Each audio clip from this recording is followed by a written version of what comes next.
Hey guys, we are back. I believe it's number 6 of the videos. My name is Chad W. Tracy. I'm a former senior correction officer, senior police correction officer of the Department of Corrections, state of New Jersey. I was terminated. I had 18 and a half years in, and I'm here to tell my story. So, we are here, and I have the popcorn ready as usual. Very good, very good.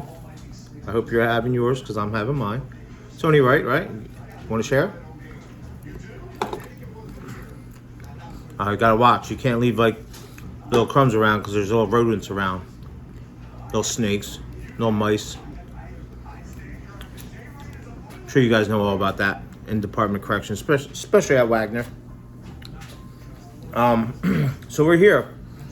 We're back. We are on October 12th, 2017. It's a Friday.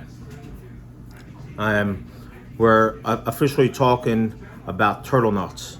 This is the individual that posted a news for sale. I think approximately like maybe a year or two after he retired or something like that. I have everything documented. But the Department of Corrections is still using his charges to obviously charge me. They won't discredit him, especially after doing a racial thing like that. So I thought the Department of Corrections was more honorable in reference to that kind of stuff, but obviously it just goes to show you.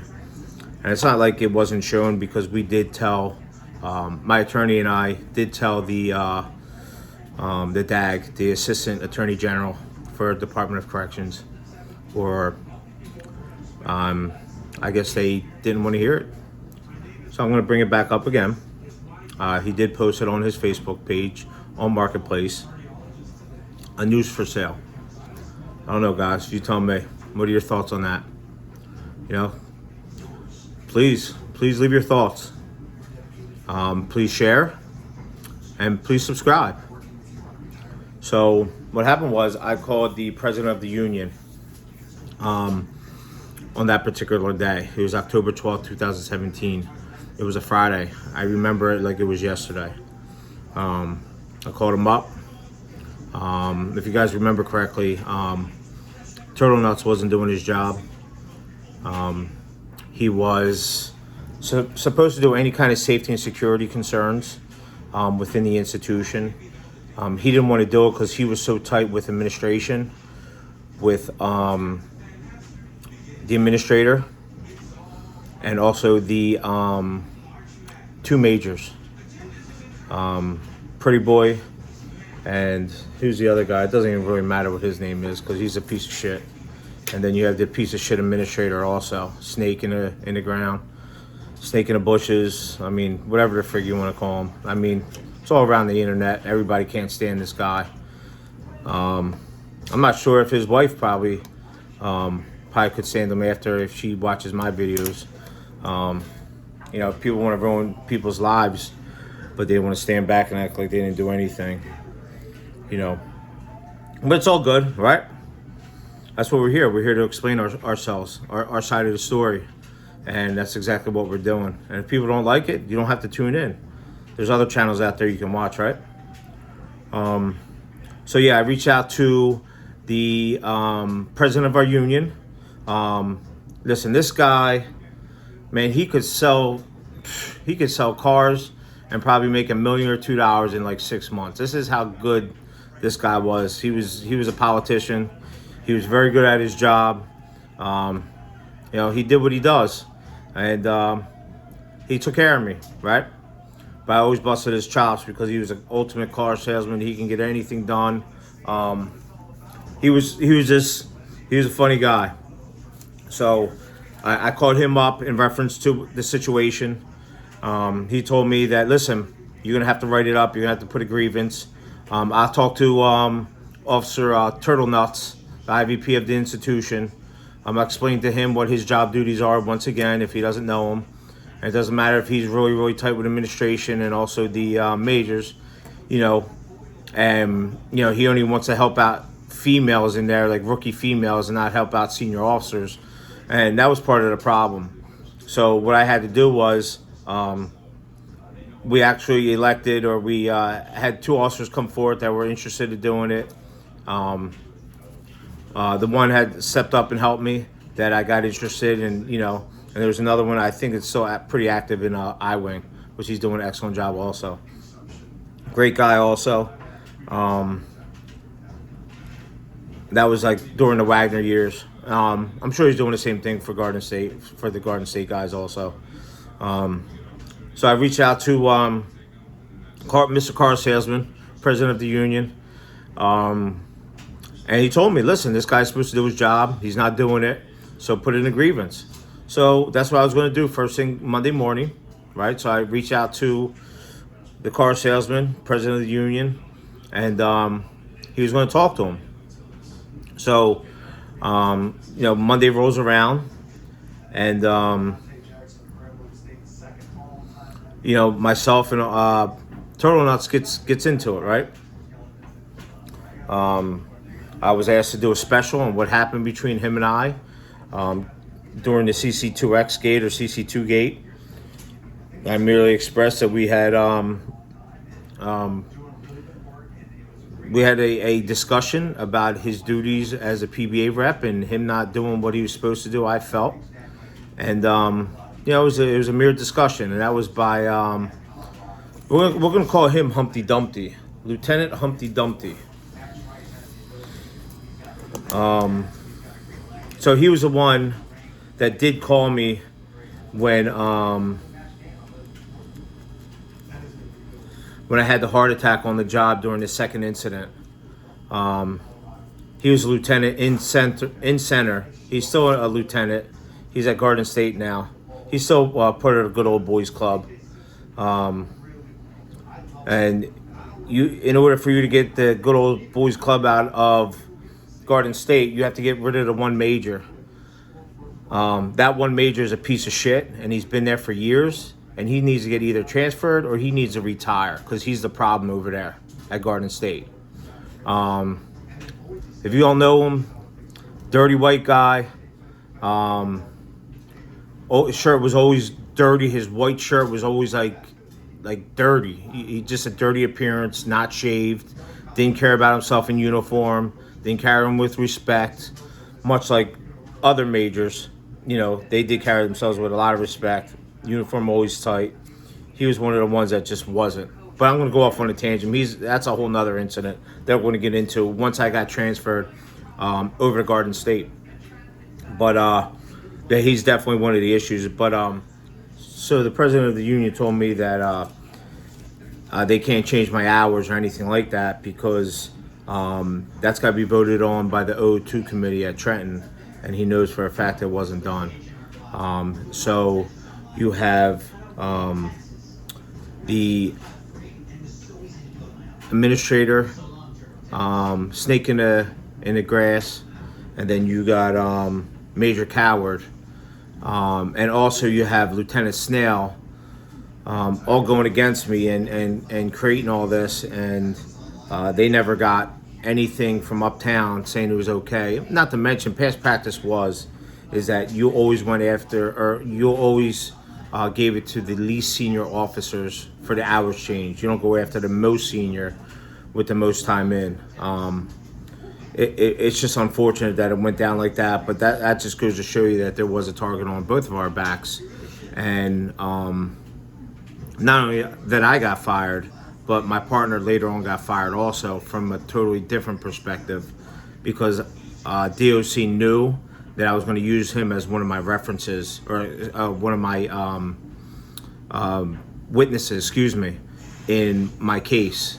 What Department of Corrections didn't know is I had a surprise witness during the first interviews, and I didn't want to have him get retaliated against or harassed or anything like that because it's just, you know, part of the good old boys club, and that's what they do, is they harass, they intimidate, all those kind of things. And it's just an unfortunate thing, and I don't want him to go through any of that also. So with that being said,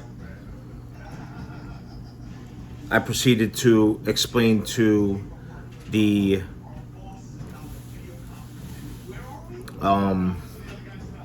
PBA president that that they were taking the two officers from a 5:30 start time and moved them to a 7:30 to 3:30 start time, and there were usually 3 officers that stayed in the mess hall while there was 30 inmates in the morning down there, like cutting food up and so on and so forth.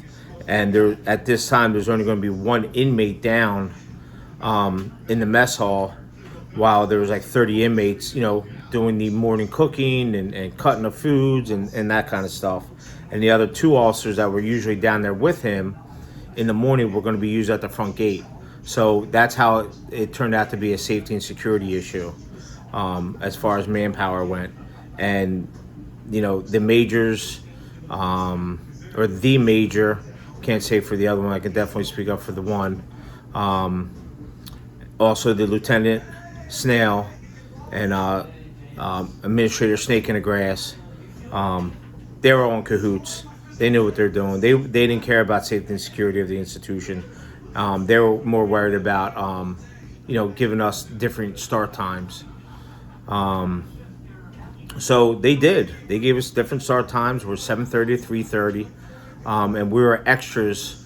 Any kind of escorts that Baker 1 needed, we were to do them. If there was any kind of wreck or anything like that in the day room, we're supposed to welcome back, or anything back and forth. If they had to go to G1, we had to do that also. Not to mention, my partner and I had to do escorts for the AdSeg guys that came over. We had to do them also. So we're pretty much busy all day, which made our day go by fast. It was great. There's no complaints there. But the only complaint was that they changed our hours, and it just sucked. They don't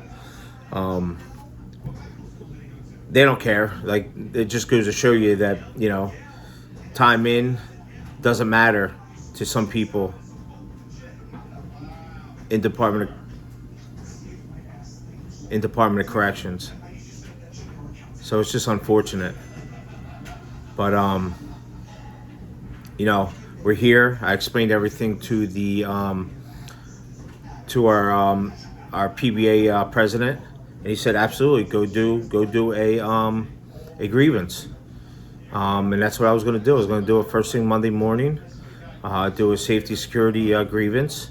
And what the grievance generally does is, once you put a grievance in, it alerts uptown of like wrongdoings that from my understanding, the wrongdoings that's going on in the jail, because they get alerted, and they come down and see. They want to know what's going on also, and it puts a almost like a strike against Administrator Snake in the Grass, because he's trying to get uptown, and then here I go, putting a grievance in, which is going to affect all that, and he didn't like that. It actually pissed him off pretty good. So I put the grievance. So Monday rolls around. Myself and Officer Way get into it at a CC2 gate. He says I threatened him, call him a pussy and a faggot, which there was 3 witnesses there, and one of them being, sorry about that, one of them being a civilian from the school area, and 2 others that were going to be my witnesses also. One of them being fired, and there was another one.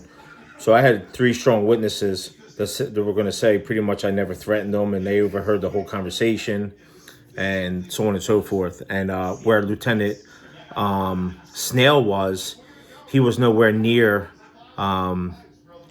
where we allegedly had a confrontation at. He was back past the CC2X gate. He wasn't even in the inner part of it, because he stayed back and he was talking to another officer. He tried to say in his special, I believe, that he was up near the key control area, which was like pretty much like 2 feet away from us, which is a bullshit lie.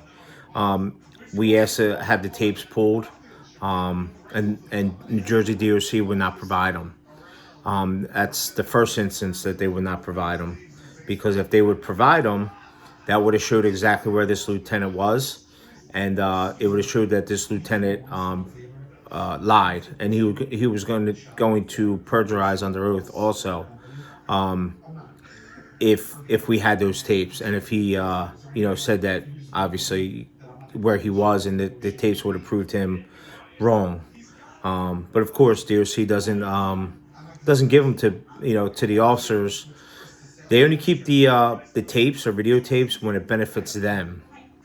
If it doesn't benefit them and they're potentially going to be able to lose a case, they pretty much get rid of them, or say that the cameras don't work, or the DVR was broke, or so on and so forth. All the above bullshit answers. It's just crazy that sometimes they work when they want to get officers fired, but when officers actually need them to verify things, to verify their existence and what happened, they don't work for us, and that's the most frustrating part. So with that being said, that was on Monday. So the IVP at that time, the president of the union at that time, 2017, had told me that he contacted, I'm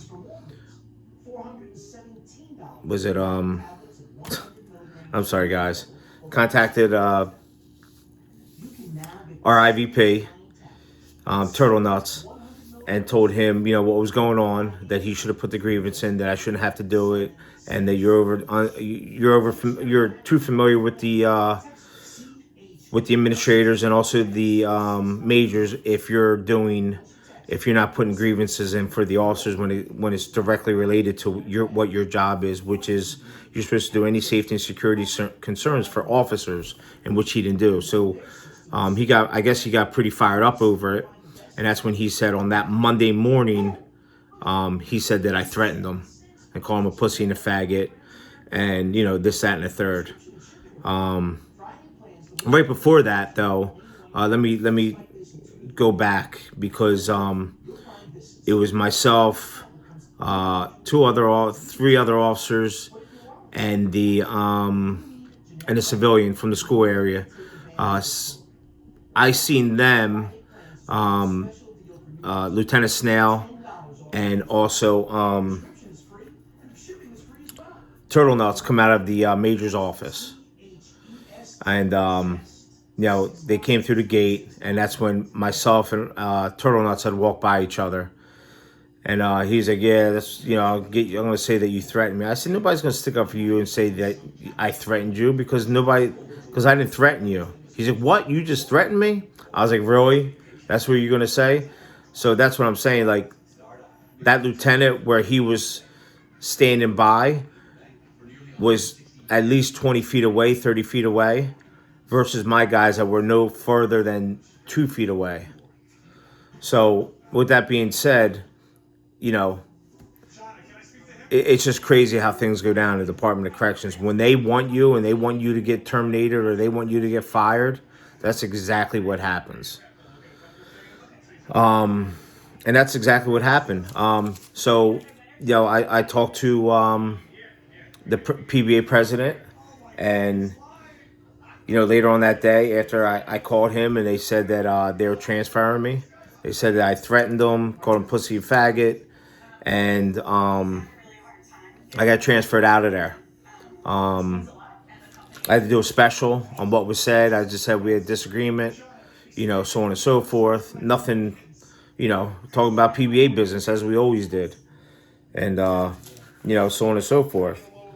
And, the PBA president would verify that that's what we talked about on that Friday. And then Saturday or Monday rolls around, I retaliated. I threatened him. Like, come on.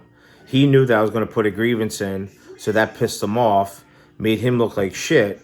And that's when he came up with the idea. I threatened him and called him a pussy and a faggot. So I still put the grievance in. I stayed there for the rest of the day. I got a call later on that night by a lieutenant, didn't pick up. He said, "Hey, give me a call back when you get a chance." So I called back to jail. He's told me that I had to report to Garden State the next day. So I said, okay, no problem. So I reached out to our president again, let him know what was going on. And he's like, yo, that's fucking bullshit, so on and so forth. Because at that time, something happened between a major and an officer at the academy. And something apparently happened. I don't know exactly what, but apparently there was no keep separate at the time. So what they did was he talked to Miss Lang, Judy Lang, and meaning the PBA president talked to her, and I got a call to report back to the jail the next day, and a email. So I went back to the jail the next day, and there was no keep separate status, right? And that pissed off, Turtle Nuts to no end. Turtle Nuts was like, yeah, I'm going to get him fired. That's what he gets. He threatened me, so on and so forth. So he went over to a training, and he was like, yeah, did Officer Tracy get his weapons card pulled yet? Because he's not going to be able to carry. I'm going to make sure of that. He can't protect himself, blah, blah, blah. But I generally never really carried anyways because I could defend myself. I wasn't like him that always had to carry. But the funny thing of it all is that about 2 or 3 weeks prior, there was an officer, great guy. I'm not going to get into names with him. But Turtle Nuts had threatened him. Turtle Nuts said, I'm gonna beat your fucking ass. Come to the officer's bathroom, and I'm gonna fuck you up. Excuse my language. And we'll see what's up. Whatever. So that also never took him up on that. He walked away, didn't report him, and just went about his business. But he's super tough with other officers. But when I allegedly call him a pussy or a faggot, right, or threaten him, he wants to write me up. But he won't go after another officer and say or lie on them, but he'll lie on me. Like, that's what I'm saying. Like, this whole thing is messed up, and there's witnesses that can verify my story also. Matter of fact, the person that got threatened could probably verify it also. But this guy got transferred from Trenton for making derogatory remarks to some of the officers up there. I believe he something happened up there, and I'm not something happened up there. I'm not too sure what, but he got removed out of Trenton and went down to Mid-State. When he went to Mid-State, Mid-State had closed down. He was running some kind of gambling ring there or something like that, betting thing. And when Mid-State opened back up, they didn't want him back.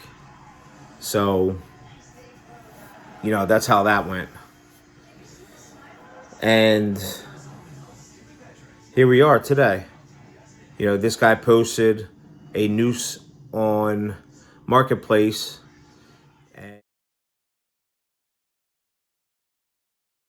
And it's almost like it's almost like if somebody committed perjury, lied on their oath, and still allowed them to testify and still use their words as believable, although they were found guilty. That's exactly what DOC is doing, I feel, right now. Like, they know that this guy, is a racist, and I've said that from day one. And then by him putting a noose up there for sale, what does that represent? I mean, what are your guys' thoughts on that? I know what my thoughts are. For him to put something like that up for sale, it's not anything to be joking around with, or to be, that brings back, I'm sure, a lot of bad memories for a lot of people.